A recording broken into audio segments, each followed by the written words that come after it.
ಹರೇ ಕೃಷ್ಣ, ಹರೇ ಶ್ರೀನಿವಾಸ. ಆಧ್ಯಾತ್ಮ ಬಂಧುಗಳೇ, ಪವಿತ್ರವಾದ ವೈಶಾಖ ಮಾಸದ ಕೃಷ್ಣ ಪಕ್ಷದಲ್ಲಿ ಅಪರ ಅಥವಾ ಅಚಲ ಎಂಬ ಮಹತ್ವದ ಏಕಾದಶಿಯು ಬರುತ್ತಿದೆ. ಈ ಅಪರ ಏಕಾದಶಿಯ ವೈಶಿಷ್ಟ್ಯ ಏನು? ಈ ಏಕಾದಶಿಯನ್ನ ಶುದ್ಧ ಭಕ್ತಿಯಿಂದ ನಿರ್ಜಲವಾಗಿ ಆಚರಿಸಿದರೆ ಯಾವ ರೀತಿಯ ಸತ್ಫಲ ನಮಗೆ ಪ್ರಾಪ್ತಿಯಾಗುತ್ತದೆ? ಇದಕ್ಕೆ ಅಪರ ಎಂದು ಹೆಸರು ಬರಲು ಕಾರಣ ಏನು? ಈ ವರ್ಷ 2026ರಲ್ಲಿ ಇದು ಯಾವಾಗ ಇದೆ? ಇಂದು ಉಪವಾಸ ಪೂಜಾದಿಗಳನ್ನ ಹಾಗೂ ಮರುದಿವಸ ದ್ವಾದಶಿ ಪಾರಣೆಯನ್ನ ಯಾವ ಸಮಯದಲ್ಲಿ ನಾವು ನಡೆಸಬೇಕು? ಈ ಅಪರ ಏಕಾದಶಿಯ ಪೌರಾಣಿಕ ಕಥೆ ಏನು ಇದೆ ಎಂಬ ಎಲ್ಲಾ ರೀತಿಯ ವೈಶಾಖ ಬಹುಳ ಅಪರ ಏಕಾದಶಿಯ ಬಗೆಗಿನ ವಿಚಾರಗಳನ್ನ ಇದರಲ್ಲಿ ತಿಳಿದುಕೊಳ್ಳೋಣ. ಬಂಧುಗಳೇ, ತಾವು ಇಲ್ಲಿಯವರೆಗೆ ನನ್ನ ವಿಶ್ವನಾಥ್ ಭಟ್ ಎಂಬ ಯೂಟ್ಯೂಬ್ ಚಾನೆಲ್ಗೆ ಸಬ್ಸ್ಕ್ರೈಬ್ ಆಗಿರದಿದ್ದರೆ ಆಗಿ, ಉತ್ತಮ ಆಗಿದ್ದರೆ ಲೈಕ್ ಮಾಡಿ, ನಿಮ್ಮೆಲ್ಲ ಬಂಧು ಮಿತ್ರರಿಗೆ ಶೇರ್ ಮಾಡಿ, ನಿಮ್ಮ ಪ್ರಶ್ನೆ ಮೆಚ್ಚುಗೆ ಸಂದೇಹಗಳನ್ನು ಕಮೆಂಟ್ ಮೂಲಕ ನಮಗೆ ತಿಳಿಸಿ. ವೀಕ್ಷಕರೇ, ಅಪರ ಎಂದರೆ ಪೂರ್ವವಲ್ಲದ್ದು ಎಂದರ್ಥ. ಪೂರ್ವಾಪರ ಎಂದು ಶಬ್ದ ಪ್ರಯೋಗ ಮಾಡಿದಾಗ ಪೂರ್ವ ಎಂದರೆ ಈ ಜಗತ್ತು, ಸಂಸಾರ, ಈ ಜೀವನಕ್ಕೆ ಸಂಬಂಧಪಟ್ಟದ್ದು ಎಂದರ್ಥ. ಅಪರ ಎಂದರೆ ಈ ಜೀವನ, ಸಂಸಾರ, ಜಗತ್ತಿನ ಸುಖಗಳಿಗಿಂತ ಭಿನ್ನವಾದದ್ದು ಎಂದರ್ಥ. ಅದು ಯಾವುದು ಎಂದರೆ ಮೋಕ್ಷ. ಅಂತಹ ಭಗವಂತನ ಲೋಕ, ಮಾನವನ ಪೂರ್ಣವಾದ ಸದ್ಗತಿ ಸ್ವರೂಪದ ಸ್ವರೂಪ ಸುಖ ಆನಂದ ಆವಿರ್ಭಾವ ಸ್ವರೂಪದ ವೈಕುಂಠ ಪ್ರಾಪ್ತಿ, ಮೋಕ್ಷ ಪ್ರಾಪ್ತಿಯನ್ನು ಉಂಟು ಮಾಡುವಂತಹದ್ದು ಎಂದರ್ಥ. ಈ ಅಪರ ಏಕಾದಶಿಯು ಆ ರೀತಿಯ ಮೋಕ್ಷ ಪ್ರಾಪ್ತಿಯನ್ನ ಮಾಡತಕ್ಕಂಥದ್ದು. ಅಂದರೆ ಏಕಾದಶಿಯನ್ನು ಬಿಟ್ಟು ಬೇರೆಲ್ಲ ವ್ರತಗಳು ಈ ಸಂಸಾರದ ಜಗತ್ತಿನ ಭೌತಿಕವಾದ ಸುಖಗಳನ್ನ ನೀಡಬಹುದು. ಆದರೆ ಮಹತ್ವದ ಏಕಾದಶಿ ವ್ರತವು ಮೋಕ್ಷ ರೂಪವಾದ ಫಲವನ್ನೇ ಕೊಡುವಂತಹದ್ದು ಎಂದು ಶಾಸ್ತ್ರಗಳಲ್ಲಿ ಉಕ್ತವಾಗಿದೆ. ಅದು ಈ ಅಪರ ಏಕಾದಶಿ ಮಾತ್ರ ಅಂತಲ್ಲ, ಎಲ್ಲ ಏಕಾದಶಿಗಳು ಕೂಡ ಮೋಕ್ಷಪ್ರದಾಯಕವೇ. ಜೀವನದ ಸಾರ್ವತ್ರಿಕ ಅಭ್ಯುದಯಕ್ಕೂ ಪರದಲ್ಲಿ ಮೋಕ್ಷ ಸುಖಕ್ಕೂ ಎಲ್ಲ ಏಕಾದಶಿಗಳು ಕೂಡ ಪ್ರತಿಯೊಬ್ಬರೂ ಕೂಡ ಮನುಷ್ಯನಾದವನ ಅದನ್ನು ಮಾಡಬೇಕು. ಆ ರೀತಿಯಾಗಿ ಎಲ್ಲ ಏಕಾದಶಿಗಳು ಕೂಡ ಆ ವ್ರತದ ಉಪವಾಸವನ್ನ ಮಾಡುವುದು ಮುಖ್ಯ. ಆದರೂ ಕೂಡ ಈ ಅಪರ ಏಕಾದಶಿಯ ವಿಶೇಷವಾದ ಫಲವನ್ನ ಪಿತೃಸದ್ಗತಿಗೆ, ಪ್ರೇತ ಜನ್ಮ ನಿವೃತ್ತಿಗೆ, ಸಕಲ ರೀತಿಯ ಮಹಾಪಾಪಗಳ ನಿವೃತ್ತಿಗೆ ಇದು ಕಾರಣ ಎಂದು ಹೇಳಲಾಗಿದೆ. ಪವಿತ್ರವಾದ ವೈಶಾಖ ಮಾಸದ ಕೃಷ್ಣ ಪಕ್ಷದಲ್ಲಿ ಬರುವ ಈ ಅಪರ ಏಕಾದಶಿಯ ಬಗ್ಗೆ ಅನೇಕ ಪುರಾಣಗಳಲ್ಲಿ ಅನೇಕ ರೀತಿಯ ಕಥೆಗಳನ್ನು ಹೇಳಲಾಗಿದ್ದು, ಈ ಅಪರ ಏಕಾದಶಿಯ ಮಹತ್ವವನ್ನ ಸಾಕ್ಷಾತ್ ಶ್ರೀಕೃಷ್ಣನೇ ಪಾಂಡವ ಶ್ರೇಷ್ಠನಾದ ಯುಧಿಷ್ಠಿರನಿಗೆ ತಿಳಿಯಪಡಿಸುತ್ತಾನೆ. ಅನೇಕ ರೀತಿಯ ವ್ರತ, ಪೂಜೆ, ಯಾಗಗಳ ಬಗ್ಗೆ ಶ್ರೀಹರಿಯು ಪಾಂಡವರಿಗೆ ತಿಳಿಸುತ್ತಾ ವೈಶಾಖ ಮಾಸದ ಕೃಷ್ಣ ಪಕ್ಷದಲ್ಲಿ ಬರುವ ಈ ಅಪರ ಎಂಬ ಏಕಾದಶಿಯ ಮಹತ್ವವನ್ನು ಕೂಡ ತಿಳಿಸುತ್ತಾನೆ. ಹಿಂದೆ ಈ ಭೂಮಿಯನ್ನ ಮಹಿಧ್ವಜನೆಂಬ ರಾಜ ಧರ್ಮದಿಂದ ಆಳುತ್ತಿದ್ದ. ಮಹಿಧ್ವಜ ರಾಜನು ಎಷ್ಟು ಸತ್ಯವಂತ, ಪ್ರಾಮಾಣಿಕನೋ, ಪ್ರಜೆಗಳ ಪ್ರಿಯನೋ, ಅಷ್ಟೇ ಅಧರ್ಮ ಭ್ರಷ್ಟಾಚಾರಿಯಾಗಿದ್ದ ಅವನ ತಮ್ಮ ವಜ್ರಧ್ವಜ ಎಂಬವನು ಸದಾ ಈ ವಜ್ರಧ್ವಜನಿಗೆ ಸಿಂಹಾಸನದ ಮೇಲೆಯೇ ಕಣ್ಣು ಇತ್ತು. ದುರಾತ್ಮನಾದ ವಜ್ರಧ್ವಜನು ಅಣ್ಣನಾದ ಮಹಿಧ್ವಜನನ್ನ ಯಾವಾಗ ಮುಗಿಸುವುದು ಎಂದು ಕಾಯುತ್ತಿದ್ದನು. ಒಮ್ಮೆ ಅರಮನೆಯಲ್ಲಿ ಯಾರೂ ದಾಸಿಯರು ಇಲ್ಲದೆ ಇರುವ ಸಮಯವನ್ನ ನೋಡಿ ತಮ್ಮನಾದ ವಜ್ರಧ್ವಜನು ಅಣ್ಣನಾದ ಮಹಿಧ್ವಜ ರಾಜನನ್ನು ಕೊಂದೇ ಬಿಟ್ಟನು. ಯಾರಿಗೂ ಗೊತ್ತಾಗದಂತೆ ರಾಜನ ಮೃತ ಶರೀರವನ್ನ ನಿರ್ಜನವಾದ ದಟ್ಟ ಅರಣ್ಯ ಪ್ರದೇಶದಲ್ಲಿರುವ ಒಂದು ವಿಶಾಲ ಅಶ್ವತ್ಥ ಮರದ ಬುಡದಲ್ಲಿ ಹೂಳಿಟ್ಟನು. ಪ್ರಜಾಜನರೆಲ್ಲ ರಾಜನನ್ನ ಎಲ್ಲ ಕಡೆ ಹುಡುಕಿ ಸೋತು ಹೋಗಿ ಕೊನೆಗೆ ಅನಿವಾರ್ಯವಾಗಿ ಮಹಿಧ್ವಜ ರಾಜನ ಸುಳಿವೆ ಕಾಣದಿದ್ದಾಗ ಅವನ ತಮ್ಮನಾದ ವಜ್ರಧ್ವಜ ರಾಜನನ್ನೇ ಮಹಾರಾಜನನ್ನಾಗಿ ನೇಮಿಸಿದರು. ಪಾಪ ಮಹಿಧ್ವಜ ರಾಜನಿಗೆ ಯಾವುದೇ ರೀತಿಯ ಅಪರ ಸಂಸ್ಕಾರಗಳೂ ಇಲ್ಲದೆ ಭಯಂಕರ ಕಷ್ಟಕರವಾದ ಪ್ರೇತ ಜನ್ಮವನ್ನ ಅವನು ಪಡೆಯಬೇಕಾಯಿತು.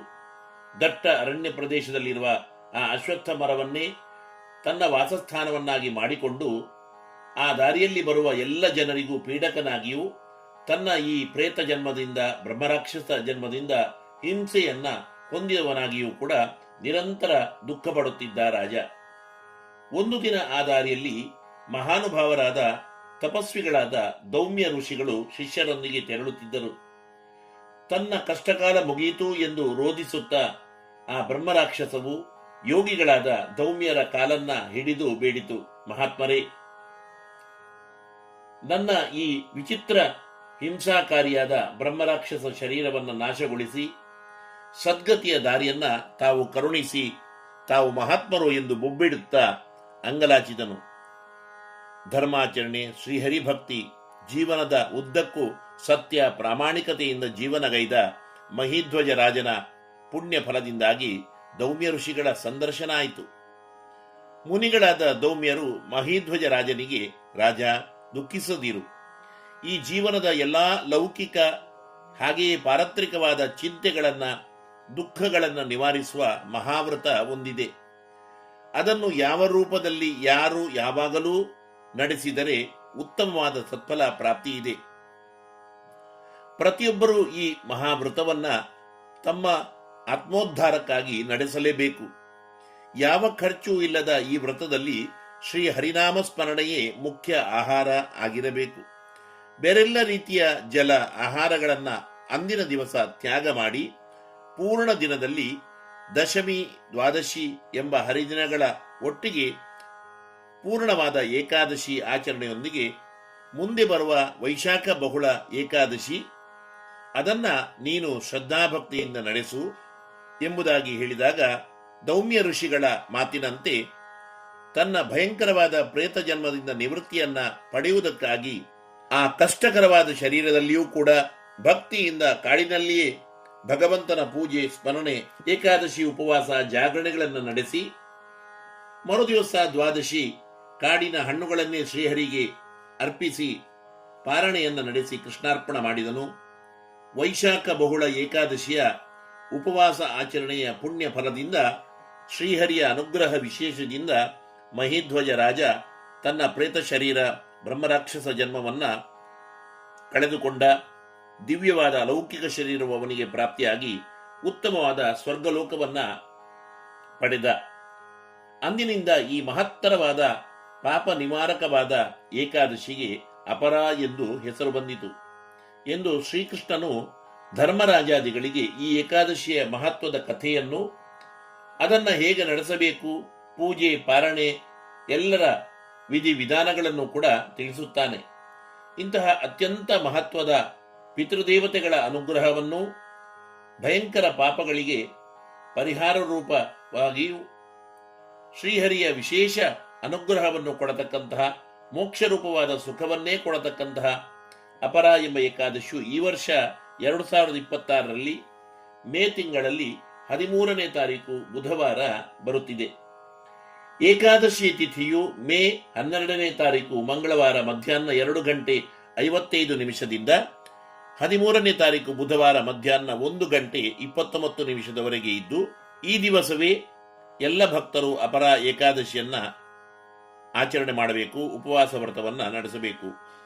12ನೇ ತಾರೀಕು ದಶಮಿಯಂದು ಸಂಜೆ ಶುದ್ಧ ಸಾತ್ವಿಕ ಫಲಹಾರವನ್ನು ನಡೆಸಿ ಏಕಾದಶಿ ವ್ರತದ ಉಪವಾಸದ ಸಂಕಲ್ಪವನ್ನ ಎಂದಿನಂತೆ ನಡೆಸಿ ಮರುದಿವಸ ಬೆಳಿಗ್ಗೆ ಬೇಗನೆ ಎದ್ದು ಏಕಾದಶಿಯಂದು ವಿಶೇಷವಾದ ಜಪ, ಅನುಷ್ಠಾನ, ಶ್ರೀಹರಿಗೆ ಪೂಜಾದಿಗಳನ್ನು ನಡೆಸಿ ಪೂರ್ಣವಾದ ನಿರ್ಜಲವಾದ ಉಪವಾಸವನ್ನು ಮಾಡಿ ಆ ದಿನ ಸಂಜೆಯೂ ಸಹ ಸಂಧ್ಯಾವಂದನೆ, ಶ್ರೀಹರಿ ಪೂಜಾದಿಗಳನ್ನು ಮುಗಿಸಿ ಶ್ರೀಹರಿ ಸಂಕೀರ್ತನೆ, ಪುರಾಣ ಶ್ರವಣಾದಿಗಳೊಂದಿಗೆ ಯಥಾಶಕ್ತಿ ರಾತ್ರಿ ಜಾಗರಣೆಯನ್ನು ಕೂಡ ಮಾಡಿ ಮರುದಿವಸ ಮೇ 14ನೇ ತಾರೀಕು ಗುರುವಾರದಂದು ದ್ವಾದಶಿ ಬೆಳಿಗ್ಗೆ ಬೇಗನೆ ಎದ್ದು ಬೆಳಿಗ್ಗೆ 5:30 8 ಗಂಟೆ ಒಳಗೆ ಪೂಜಾದಿಗಳನ್ನೆಲ್ಲ ಮುಗಿಸಿ ಶುದ್ಧವಾಗಿ ಮನೆಯಲ್ಲೇ ತಯಾರಿಸಿದ ಅನ್ನ ಇತ್ಯಾದಿ ನೈವೇದ್ಯಗಳನ್ನ, ಯಥಾಶಕ್ತಿ ಭಕ್ಷ್ಯ ಭೋಜ್ಯಾದಿಗಳನ್ನ, ಫಲವಸ್ತು ಇತ್ಯಾದಿಗಳನ್ನ ಭಗವಂತನಿಗೆ ಅರ್ಪಣೆ ಮಾಡಿ ಪೂಜೆಯ ನಂತರ ತೀರ್ಥಪ್ರಾಶನ ಮಾಡಿ ಪಾರಣೆಯನ್ನ ನಡೆಸಬೇಕು. ಏಕಾದಶಿ ವ್ರತದ ಆಚರಣೆಯ ಪೂರ್ಣ ಫಲಪ್ರಾಪ್ತಿಗಾಗಿ ಉತ್ತಮ ಶ್ರೇಷ್ಠರಾದ ಬ್ರಾಹ್ಮಣರನ್ನ ಮನೆಗೆ ಕರೆಸಿ ಭೋಜನ ಮಾಡಿಸಿದರೆ ಉತ್ತಮ. ಅದು ಒಂದು ವೇಳೆ ಆಗದಿದ್ದ ಪಕ್ಷದಲ್ಲಿ ಆನಂತರವೂ ಕೂಡ ಯಥಾಶಕ್ತಿ ದಾನಾದಿಗಳನ್ನು ತೆಗೆದಿಟ್ಟು, ವೈಶಾಖ ಮಾಸ ಆದ್ರಿಂದ ತಾಮ್ರದ ಜಲಪಾತ್ರೆಯಲ್ಲಿ ನೀರಿನ ದಾನವನ್ನು ಮಾಡುವುದು ವಿಶೇಷ ಪುಣ್ಯಕರವಾಗಿದೆ. ಅಂತಹ ಜಲಪಾತ್ರೆಯನ್ನು ಬ್ರಾಹ್ಮಣರ ಮನೆಗೆ ತೆರಳಿ ಸಂಜೆಯೊಳಗೆ ದಾನವನ್ನು ಕೊಟ್ಟು ಪೂರ್ಣವಾದ ಕೃಷ್ಣಾರ್ಪಣವನ್ನು ಮಾಡಬೇಕು. ಈ ರೀತಿಯಾದ ಮಹತ್ತರವಾದ ಅಪರ ಎಂಬ ಏಕಾದಶಿಯನ್ನು ನಡೆಸಿ ತಾವೆಲ್ಲರೂ ಕೂಡ ಶ್ರೀಹರಿಯ ವಿಶೇಷ ಅನುಗ್ರಹವನ್ನು ಪಡೆದುಕೊಳ್ಳಿ ಎಂಬುದಾಗಿ ಹೇಳುತ್ತಾ ನನ್ನ ಮಾತನ್ನು ಮುಗಿಸ್ತೇನೆ. ಜೀವೇಮ ಶರದ ಶತಂ, ಜೀವೇಮ ಶರದ